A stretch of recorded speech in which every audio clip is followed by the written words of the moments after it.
పేద ప్రజలకు బీజేపీ అండగా ఉంటుందన్నారు ఆ పార్టీ నేతలు. యాదాద్రి జిల్లా మొత్కూరు మండలం పనకబండలో తుంగతుర్తి బీజేపీ ఇన్ఛార్జి కడియం రామచంద్రయ్య పర్యటించారు. ఈ సందర్భంగా సీఎం రిలీఫ్ ఫండ్ చెక్కులను బాధితులకు అందజేశారు.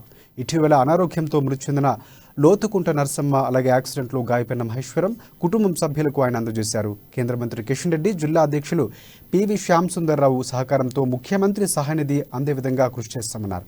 ఈ కార్యక్రమంలో జిల్లా ఓబీసీ మోర్చా కార్యవర్గ సభ్యులు వెంకటేష్, మండల అధ్యక్షులు రాధారపు మల్లేష్, బీజేపీ నేతలు కారుపోతులు యాదగిరి, మహేందర్ తదితరులు పాల్గొన్నారు. అంతకుముందు గ్రామంలో ఉన్న పురాతన ఆలయాలు రెనోవేషన్ పనులు పరిశీలించారు.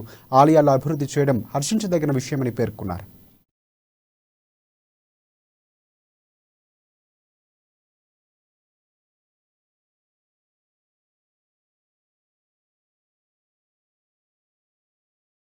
నరసమ్మ గారు పనకబండ అనారోగ్యంతో బాధపడుతున్నప్పుడు మరి వారికి ఆర్థిక ఇబ్బందులు ఎదుర్కొన్న సందర్భంలో మన మాన్యులు గౌరవనీయులు కిషన్ రెడ్డి గారు కేంద్ర మంత్రివర్యులు గారిని సంప్రదించగా వారు సీఎం రిలీఫ్ ఫండ్ కు రెఫర్ చేసి వారికి ఆర్థిక సాయం కోరటం వల్ల ఈరోజు వారి ఆధ్వర్యంలో 18,000 రూపాయలు చెక్కు రావటం జరిగింది.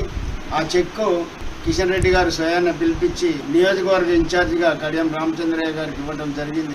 దాని దాంట్లో ఈరోజు ఈ మండల కమిటీ మరియు రూరల్ అధ్యక్షులు మరి టౌన్ అధ్యక్షులు